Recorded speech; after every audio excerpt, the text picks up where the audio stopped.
urduaudiobooks.com پر آپ سن رہے ہیں سیرت سرور عالم صلی اللہ علیہ وآلہ وسلم، جلد دوئم، تالیف مولانا سید ابو العلا مودودی، آواز وجیح احمد صدیقی، پروڈیوسر اظہر نیاز۔ باب 2، رسول اللہ صلی اللہ علیہ وآلہ وسلم کا خاندان، حضرت ابراہیم علیہ السلام۔ یہ بات تاریخی طور پر مسلم ہے کہ رسول اللہ صلی اللہ علیہ وآلہ وسلم کے خاندان کا تعلق حضرت ابراہیم علیہ السلام کی نسل کی اس شاخ سے تھا جو ان کے بڑے صاحبزادے حضرت اسماعیل علیہ السلام سے چلی ہے اور بنی اسماعیل کہلاتی ہے۔ حضور صلی اللہ علیہ وآلہ وسلم کی سیرت سے اس معاملے کا اتنا گہرا تعلق ہے کہ آپ صلی اللہ علیہ وآلہ وسلم کے ذکر مبارک کو حضرت ابراہیم علیہ السلام اور حضرت اسماعیل علیہ السلام کے حالات سے ہی شروع ہونا چاہیے، کیونکہ اس کے بغیر نہ یہ سمجھ میں آ سکتا ہے کہ عراق کا یہ خاندان اندرون عرب کے ایک دور دراز مقام مکہ کیسے پہنچا، یہاں قبلہ اہل توحید کی بنا کیسے پڑی، اور عرب کے اکثر و بیشتر قبائل کے ساتھ رسول اللہ صلی اللہ علیہ وآلہ وسلم کا کیا رشتہ تھا، جس کی وجہ سے آپ صلی اللہ علیہ وآلہ وسلم اس ملک میں ایک غیر معروف نہیں بلکہ خوب جانی بوجھی شخصیت تھے۔ جیسا کہ پہلے بیان کیا گیا ہے کہ حضرت ابراہیم علیہ السلام عراق کے رہنے والے تھے، ان کا وطن عراق کے نمرود خاندان کا دارالسلطنت تھا۔ 2100 قبل مسیح کے لگ بھگ زمانے میں، جو بالعموم محققین کے نزدیک حضرت ابراہیم علیہ السلام کے ظہور کا زمانہ سمجھا جاتا ہے، یہ ایک بہت بڑا مرکز تمدن و تجارت تھا، اور اس کے ساتھ ساتھ اس قوم کے شرک کا گڑھ بھی یہی تھا۔ حضرت ابراہیم علیہ السلام نے جب اس قوم میں شرک کی مخالفت اور توحید کی دعوت کا آغاز کیا تو ملک کی حکومت، ساری قوم، ان کا اپنا خاندان، حتیٰ کہ ان کا باپ بھی ان کا دشمن ہو گیا، اور جب وہ ان سب کو ڈرا دھمکا کر اس کام سے باز رکھنے میں ناکام ہو گئے تو آخر کار انہوں نے متفق ہو کر جناب علیہ السلام کو زندہ جلا دینے کے لیے آگ سے بھری ہوئی خندق میں پھینک دیا، لیکن اللہ تعالیٰ نے آپ علیہ السلام کے لیے آگ کو ٹھنڈا کر دیا اور آپ علیہ السلام اس خندق سے زندہ و سلامت نکل آئے۔ یہ قصہ تفصیل کے ساتھ قرآن مجید میں مذکور ہے، ملاحظہ ہو سورۃ الانبیاء کی آیات 68 تا 69، سورہ عنکبوت کی آیت 24، سورہ صافات کی آیت 97 اور 98۔ قرآن مجید کا بیان ہے کہ اس کے بعد آپ اپنا وطن چھوڑ کر سرزمین شام و فلسطین کی طرف ہجرت کر گئے، جو اس زمانے میں ارض کنعان کہلاتی تھی۔ اس ہجرت میں ان کے بھتیجے حضرت لوط علیہ السلام ان کے ساتھ تھے، کیونکہ وہی ان کی قوم میں سے ایمان لائے تھے، اور بعد میں اللہ تعالیٰ نے ان کو بھی نبوت سے سرفراز فرمایا۔ دوسری رفیق حضرت ابراہیم علیہ السلام کی بیوی حضرت سارہ رضی اللہ عنہا تھیں، جنہوں نے مرتے دم تک آپ علیہ السلام کا ساتھ دیا۔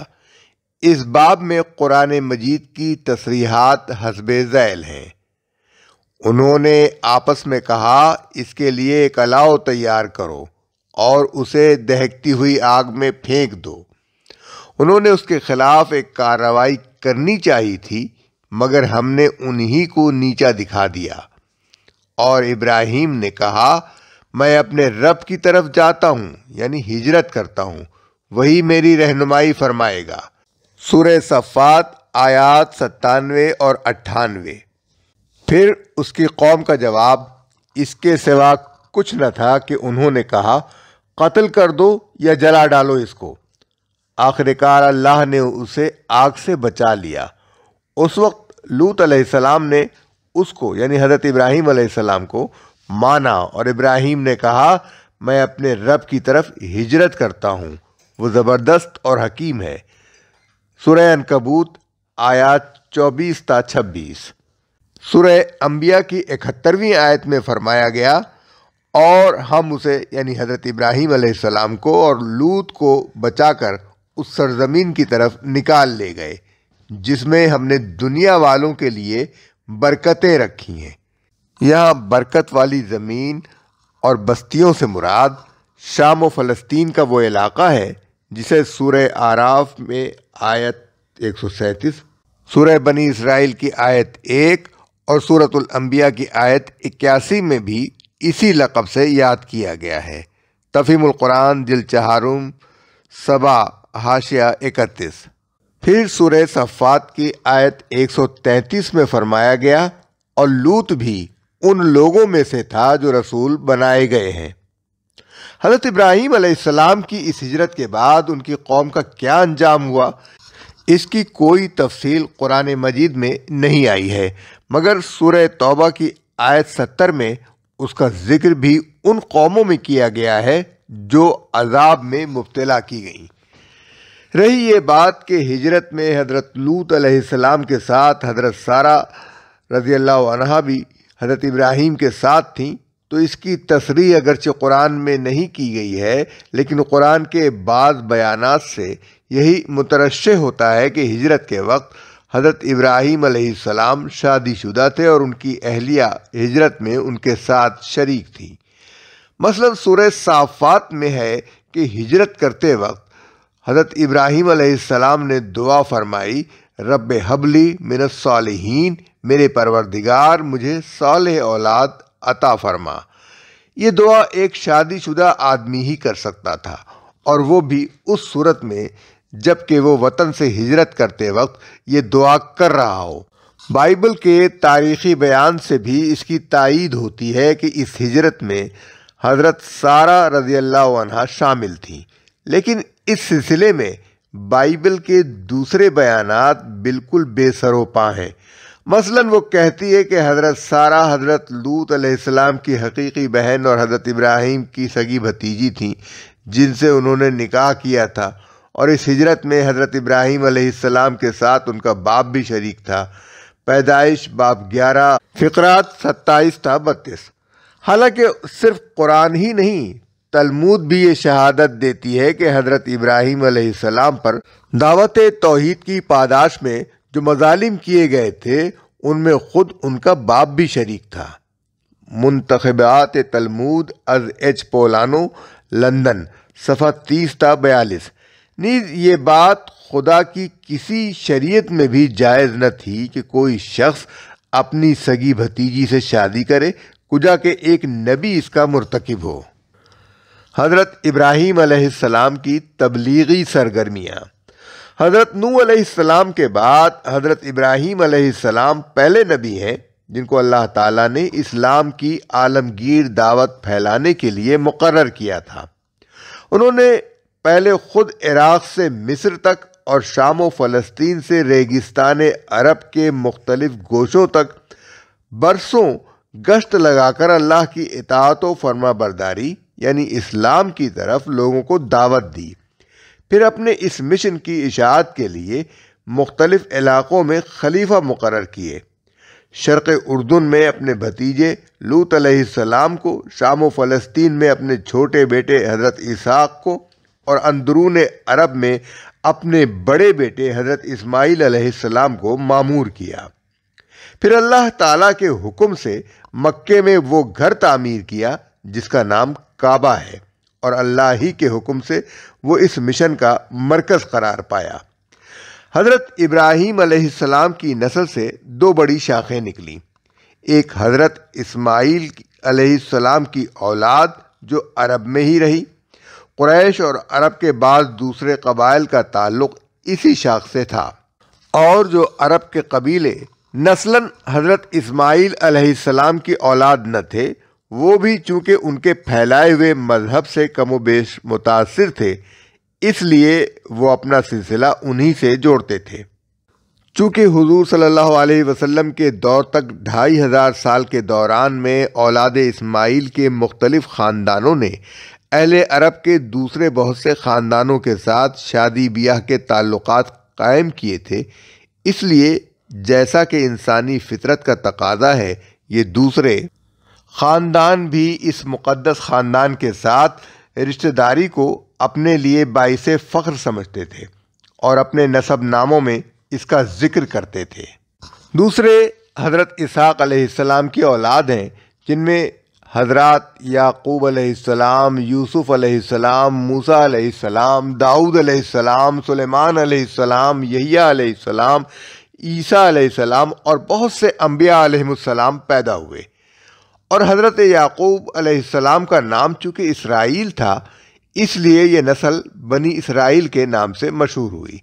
ان کی تبلیغ سے جن دوسری قوموں نے ان کا دین قبول کیا، انہوں نے یا تو اپنی انفرادیت بھی ان کے اندر گم کر دی یا وہ نسلاً ان سے الگ رہے، مگر مذہباً ان کے متبع رہے۔ اسی شاخ میں جب پستی و تنزل کا دور آیا تو پہلے یہودیت پھر عیسائیت نے جنم لیا۔ حضرت ابراہیم علیہ السلام کا اصل کام دنیا کو اللہ کی اطاعت کی طرف بلانا اور اللہ کی طرف سے آئی ہوئی ہدایت کے مطابق انسانوں کی انفرادی و اجتماعی زندگی کا نظام درست کرنا تھا۔ وہ خود اللہ کے مطیع تھے، اس کے دیے ہوئے علم کی پیروی کرتے تھے، دنیا میں اس علم کو پھیلاتے تھے اور کوشش کرتے تھے کہ سب انسان مالک کائنات کے مطیع ہو کر رہیں۔ یہی خدمت تھی جس کے لیے وہ دنیا کے امام و پیشوا بنائے گئے۔ ان کے بعد یہ امامت کا منصب ان کی نسل کی اس شاخ کو ملا جو حضرت اسحاق علیہ السلام اور حضرت یعقوب علیہ السلام سے چلی اور بنی اسرائیل کہلائی۔ اسی میں انبیاء پیدا ہوتے رہے، اسی کو راہ راست کا علم دیا گیا، اسی کے سپرد یہ خدمت کی گئی کہ اس راہ راست کی طرف اقوام عالم کی رہنمائی کرے، اور یہی وہ نعمت تھی جسے قرآن میں اللہ تعالیٰ نے بار بار اس نسل کے لوگوں کو یاد دلایا ہے۔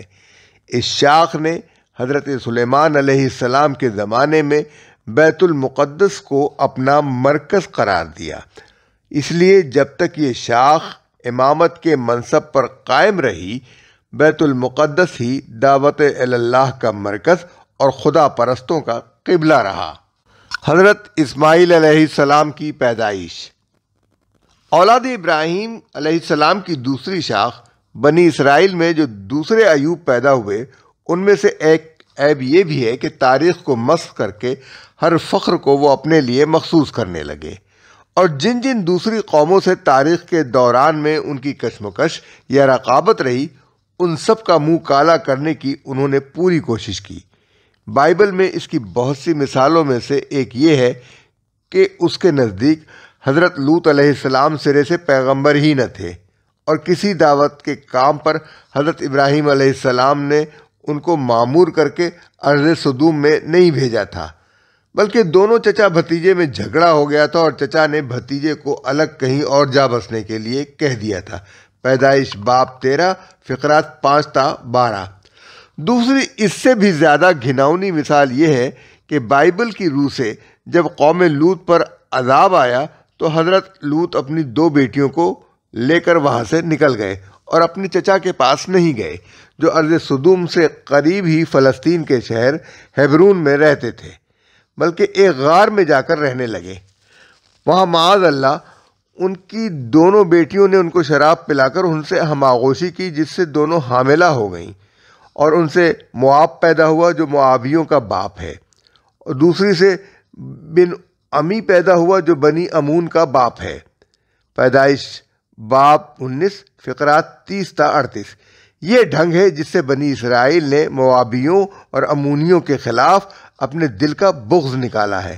کیونکہ بعد کی تاریخ میں ان قبیلوں سے ان کی سخت کشمکش برپا رہی ہے۔ ایسا ہی معاملہ ان لوگوں نے بنی اسماعیل سے بھی کیا ہے۔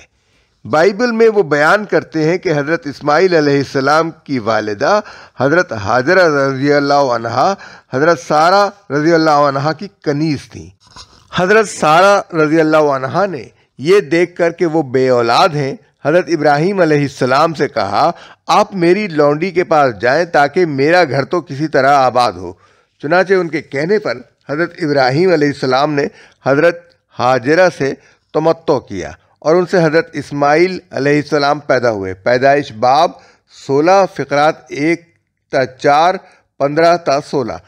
حالانکہ بائبل کی اسی کتاب پیدائش کے باب 12 فقرہ 16 میں بتایا گیا ہے کہ اس وقت کے فرعون نے بہت مال مویشی اور غلام اور کنیزیں حضرت ابراہیم علیہ السلام کو ہدیے میں دی تھیں، جن میں سے ایک حضرت ہاجرہ رضی اللہ عنہا بھی تھیں۔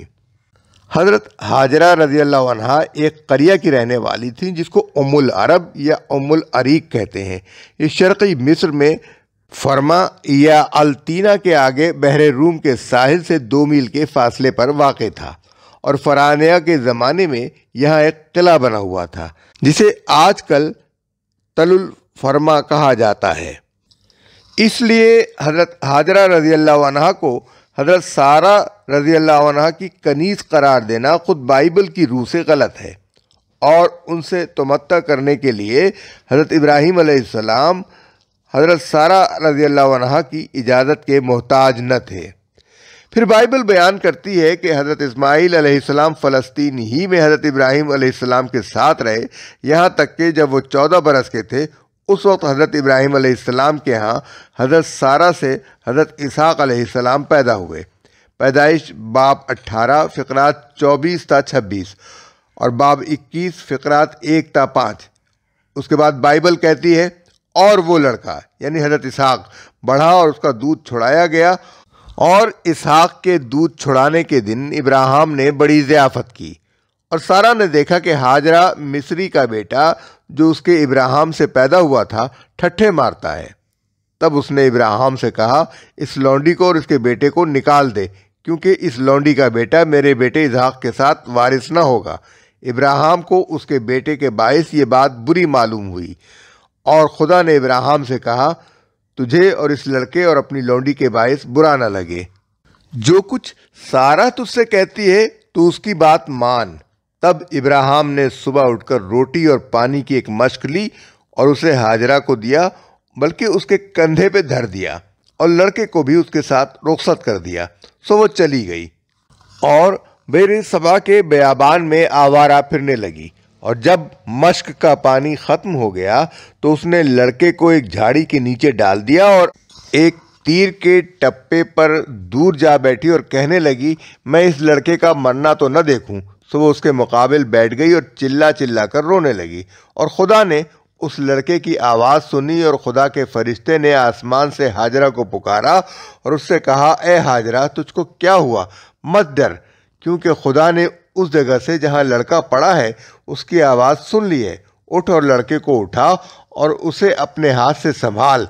کیونکہ میں اس کو ایک بڑی قوم بناؤں گا۔ پھر خدا نے اس کی آنکھیں کھولیں اور اس نے پانی کا ایک کنواں دیکھا، اور جا کر مشک کو پانی سے بھر لیا اور لڑکے کو پلایا، اور خدا اس لڑکے کے ساتھ تھا، اور وہ بڑا ہوا اور بیابان میں رہنے لگا اور تیر انداز بنا،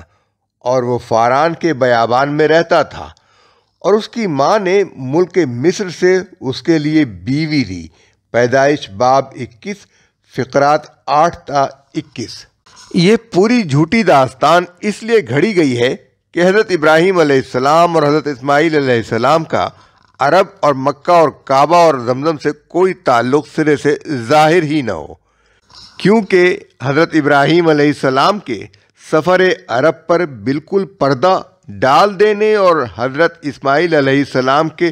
14 برس تک فلسطین میں قیام اور اس کے بعد بالآخر بیابان فاران میں ان کے رہنے اور وہیں پانی کا کنواں برآمد ہونے اور مصر کی کسی عورت سے ان کی شادی ہونے کا ذکر اسلام کی تاریخ کے اس پورے باب پر خط نسخ پھیر دیتا ہے جس کا تعلق دین ابراہیمی کے عربی مرکز سے ہے۔